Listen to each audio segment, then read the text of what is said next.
Hello folks, Dick Fairburn here. Thinking over my priorities in life, I guess. This is Friday, November 1st, 2024. Within about 100 hours of when this thing posts tonight, we should be seeing results from the election of next Tuesday.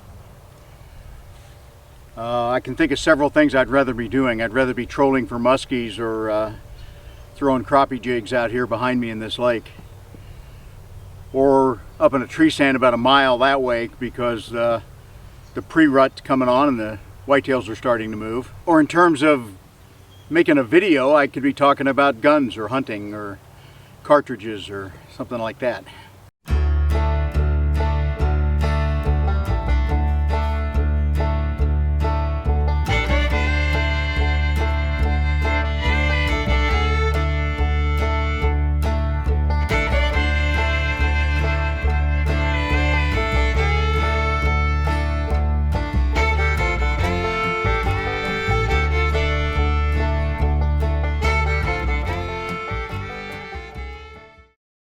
I think the very lifeblood of our nation hinges on the election next Tuesday. So I want to talk about it. I've made predictions over the course of the summer about what could happen. Predicted violence. Didn't happen. And I think part of the reason it didn't happen is because of all the turmoil on the Democratic side, where they had to essentially have an internal coup to get rid of the president, replace him on the ballot with the vice president. And we don't even know what's going on in the background, but there's no question that Antifa and some of those other groups are very closely aligned with the leftists. They've probably been holding them in bay. They've been keeping this violence down because this election is, at least according to the polls, just razor thin. According to the polls, it could go either way. Now, there are other indicators suggesting that it could go really bad for the leftists. There's a possibility that this could be almost a landslide for Trump. But the thing is, it's going to have to be a landslide for Trump. Now, once again, they're going to put a warning below this video from YouTube, and they're going to quote Wikipedia and the mainstream media and everybody else and talk about no rigging, no election fraud that's out there. And that's all a load of crap. We all know it's there. We've seen it happen. We've had several instances of it crop up already in this cycle. So he's going to have to win huge to overcome the rigging of the election that, in my opinion, and in the opinion of an awful lot of people, stole it from him last time. I will throw that out. The rigging, the vote counting, all those other things aside. The Constitution states that only a state legislature may set the rules for how a state votes for national offices like the president. In 2020, 4 of those states changed their rules midstream. They changed the rules in some cases while early voting was already underway. None of those changes were made by the state legislatures. Instead, those changes were made by judges, state secretaries of state, not their legislature. So those elections were wrong, and those were key battleground states. They're trying the same stuff again this time. Early voting appears to be going in the Republican favor in many states, and it appears to be way beyond the numbers that we saw in 2020. There are several indications that this could go big for Trump. I sure hope it does. So the thing is, what do we need to be most afraid of? Do we need to be most afraid of a Democratic win, where these quasi-communists are now going to be in charge, where the possibility for future elections is dramatically reduced? We may never see another fair, open election in this country. Is that what needs us to scare us the most? Or is a Trump win possibly even more frightening? I think a Trump win might be the most dangerous, frightening event this country faces. Because those people are so desperate to wrap up their conversion of this country here and now that they'll do anything to try to keep him out of office. The left is so desperate to keep this man out of office. We can't even imagine what all things they're willing to do to try to stop it if he wins. So they've got all their bets on a Harris win. If it doesn't go that way, then they've got to go to plan B, C, D, E, and trust me, they have plans in place. Here are some troubling indicators pointing towards major problems if Trump wins. There have been attempts to put Trump in jail. There have been attempts to take him off the ballot in Colorado and other states. So far, those have all failed. There have been a number of Department of Justice attempts to make sure that states cannot purge their voter rolls of people who shouldn't be on their voter rolls, such as non-citizens. The most recent of these was in Virginia. And in my opinion, the most egregious. Now, they're claiming a 90-day quiet period is required by federal law, but they ordered the state of Virginia to put 1,600 known self-admitted non-felons back on the voter rolls. State of Virginia appealed to the Supreme Court, and the Supreme Court agreed with Virginia and said, no, if they're not citizens, you do not have to put them back on the voter rolls. The mainstream media and the leftists went crazy. Almost every other civilized country in the world requires voter ID to be able to go in and vote. In many states in the United States, voter ID is specifically prohibited. You cannot demand voter ID, and in fact, the opposite. 2 years ago here in Illinois, a number of people went in to vote on election day, off-cycle election for local offices. They were told they could not vote because they had already voted early. But they hadn't. They had not voted early. Because in Illinois, all I got to do is go in and say, my name's Joe Blow. They're going to give me an application to vote. If I know any idea of what Joe Blow's signature looks like, I scratch something across there close. They look at it and they go, yeah, well, I guess it's close, and they let you vote. It is against the law to ask you to produce ID of who you actually are, or to prove that you are Joe Blow. That's the kind of states we're talking about here. That fell apart in Virginia, and they're not happy about it. Mail-in voting boxes. Ballot boxes where the mail-in ballots are to be dropped in both Oregon and Washington have been burned. They've made an arrest on these arson fires. They claim he's a Democrat upset with the Democrats. Folks, those are massively Democratic-controlled states. Republicans would have no reason to burn those ballot boxes because they would have to burn them all to have any chance of overturning an election there. But if the drop-offs appear to be going in the Republican direction, then the Democrats are going to burn those boxes to destroy those Republican votes. You don't have to have an IQ much over about 50 to figure some of this stuff out. But the leftists and the mainstream media think you and I are so damn stupid that we can't figure these things out. So, ladies and gentlemen, there's a rig in.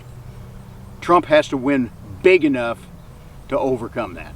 On September 27th of this year, a DOD directive, Department of Defense directive, 5240.01, 5240.01, look it up, read it for yourself.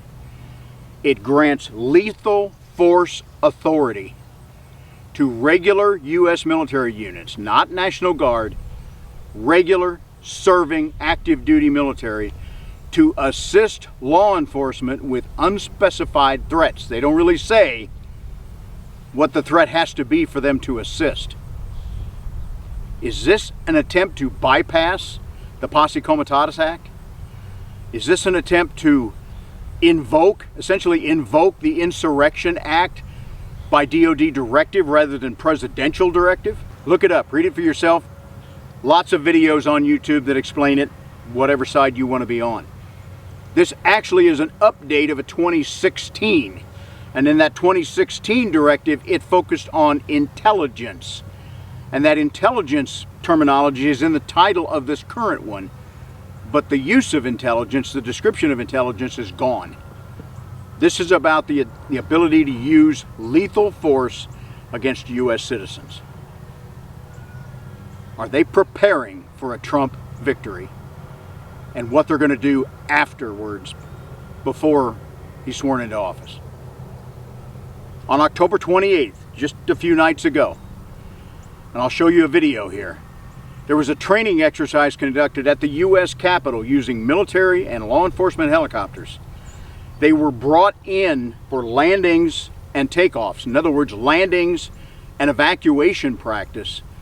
4 choppers at a time, 2 on the Senate side, 2 on the House side. Both police choppers were used in this, as well as Black Hawks.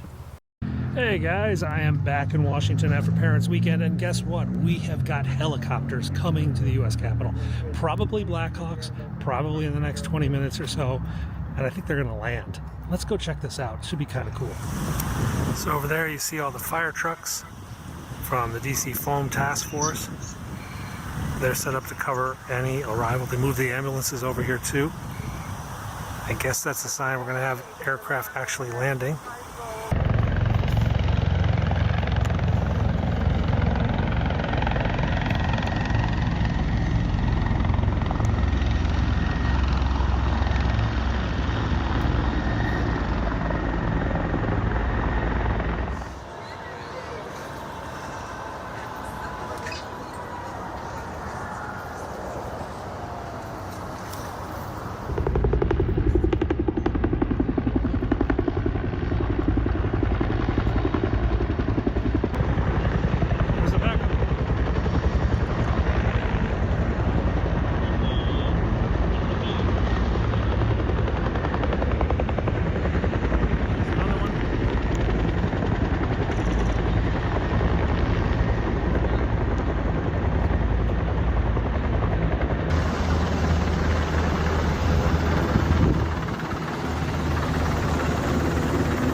Chief's getting back on board.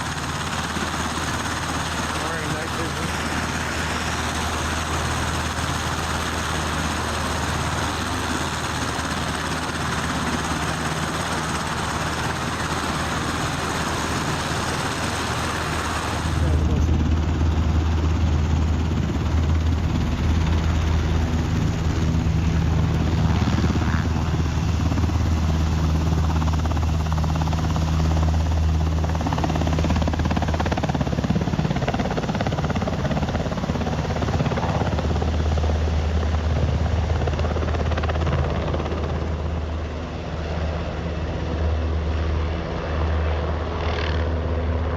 If you couple that with DoD Directive 5240-01, does that mean they are prepared to have an entirely different kind of January 6th response? One that will use Black Hawks, armed with door guns and whatever else is necessary to hold that Capitol by force and ensure that whatever outcome they want is certified? That's a question that has to be asked, folks. Next Tuesday, Election Day. If you're voting, if you're out and about, if you're watching the news, pay attention for certain things that are very possibly going to happen. There is likely to be election irregularities, depending on what state you're in. In 2000, my daughter was attending Washington University in St. Louis. If you recall, that was the George W. Bush and Gore election. which we know involved massive amounts of fraud, especially in Florida. If you remember the hanging Chad incidents. Illinois used that same punch card system at the time. And I remember seeing on TV, they're doing close-ups. Well, this one's kind of punched through, but it's still hanging. It isn't punched clear out. Someone in Illinois in the election process took a bunch of those blank punch cards, put them in the machines and started playing with them. And they said when you get past about 3 of those cards, in other words 4 or 5 cards shoved into that slot, and you try to punch through to make a vote with the little stylus pen, it didn't have enough reach to punch all 4 or 5 of those out. The first 2 or 3 were punched free and they would fall out. But the back 2 would be dented out but hanging. Okay, so how do you cause hanging Chads? You have people shoving 3, 4, 5 of those vote cards in there at the same time when they're punching their choices. They're voting 4 or 5 times. Now, folks, that's the motto of Illinois. Vote early, vote often. Because we perfected voter fraud here. And if it hadn't been perfected before 1960, it was certainly perfected then in the Nixon-John Kennedy election, where Chicago just kept coming up with votes and kept coming up with votes until Kennedy won Illinois. That put the system over the edge and Nixon was defeated. An extraordinarily close election, unquestionably rigged in Illinois. During election day, we are likely to see emergency litigation, and this will be filed by both the Republican and the Democratic parties.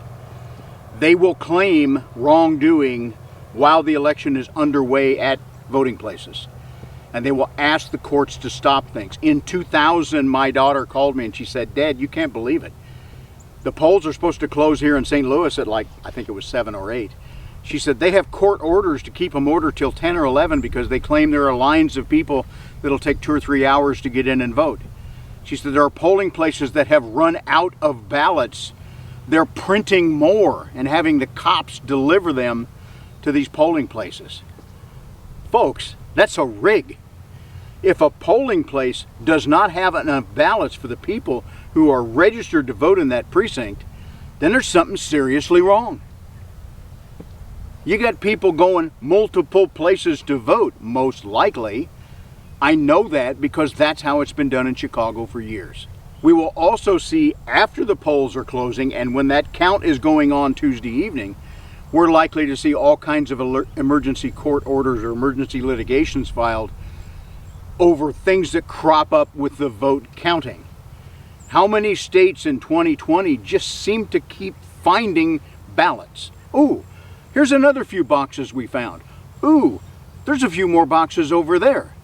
Because we're not getting the count we want, so we're going to get into that reserve supply. And folks, there's no other way to describe it. It's a reserve supply of pre-votes that they can draw upon to make sure their precinct or their state goes the direction the powers that be want it to go. Now, is it possible that Republicans could do this? Yeah, it's possible. But if you look at the history of things and you look at the successful court cases that have gone down, I'd say they're at least 5 to 1, maybe 10 to 1. The cheaters are almost always the Democrats. So if Trump wins this election, and I seriously think he will, the outcry from the left, especially the mainstream media, is going to be overwhelming.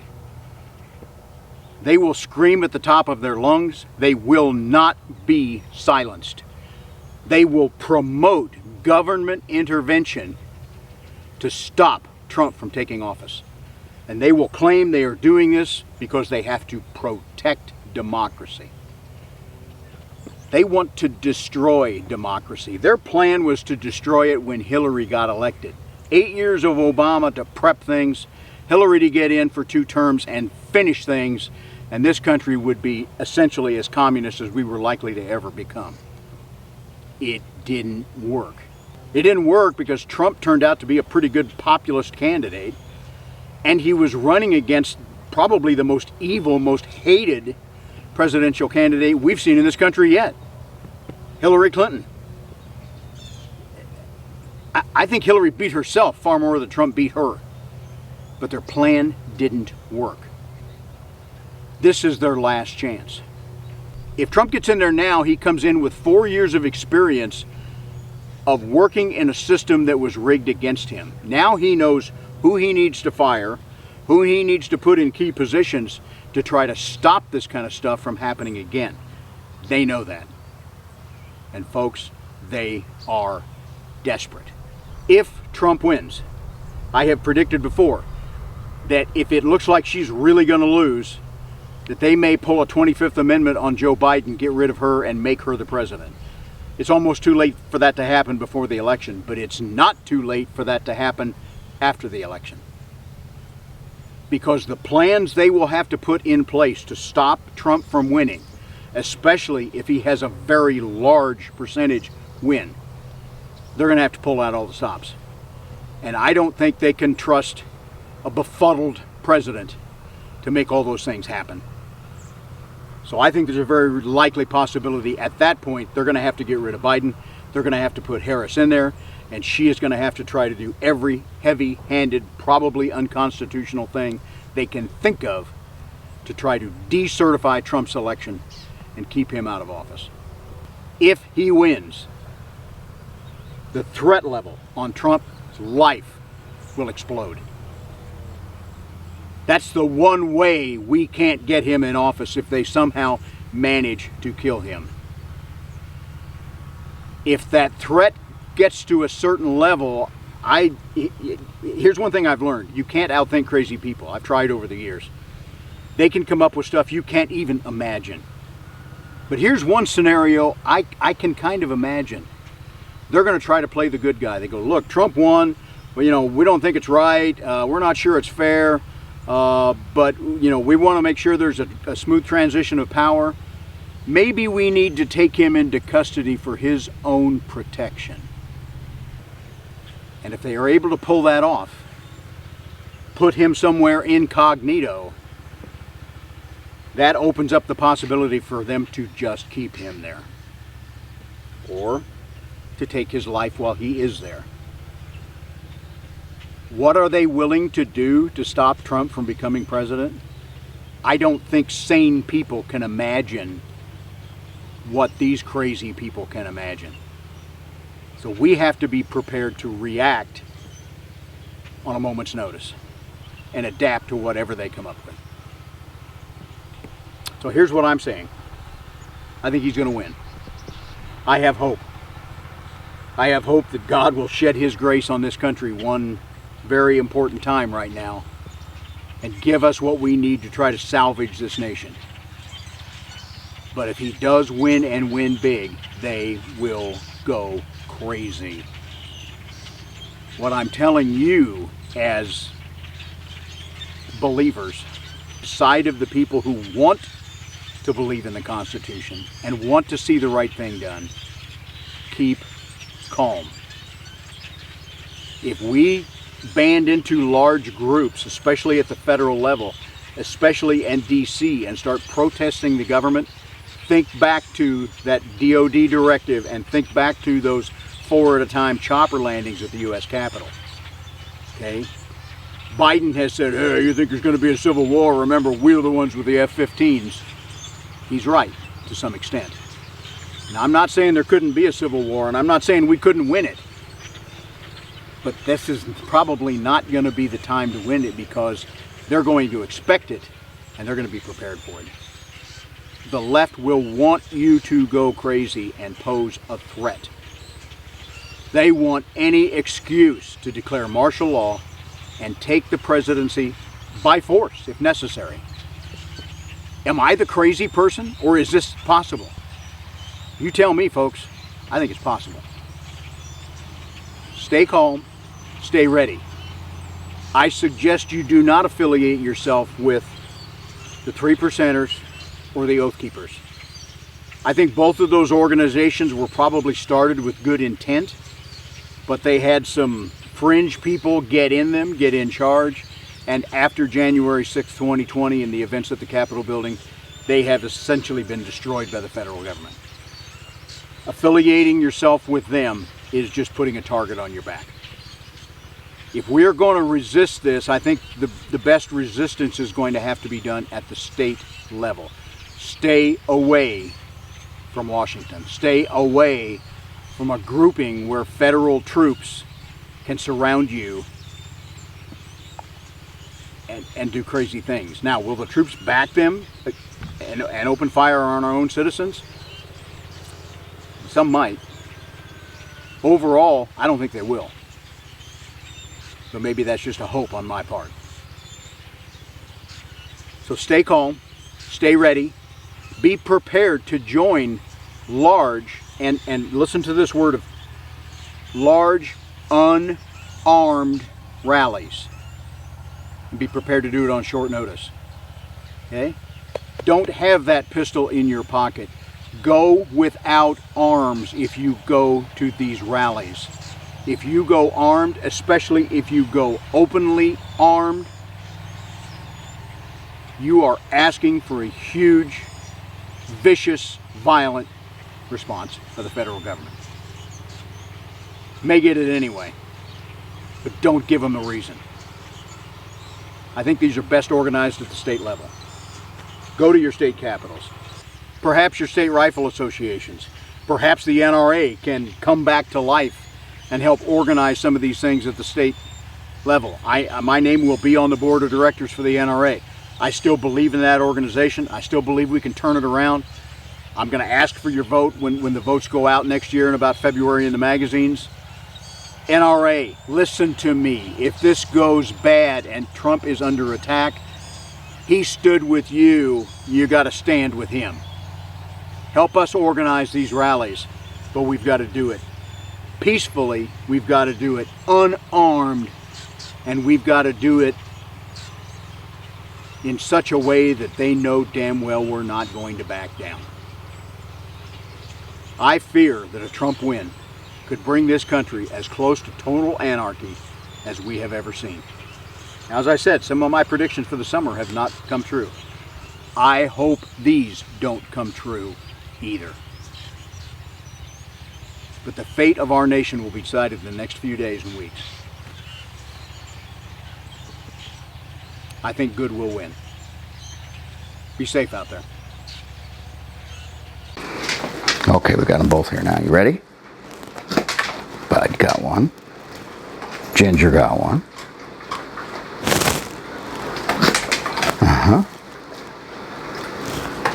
Oh, she missed it. She usually gets them, doesn't she, Bud? Okay, girl, last one. You ready? You ready? Yeah! That's all there is till next time.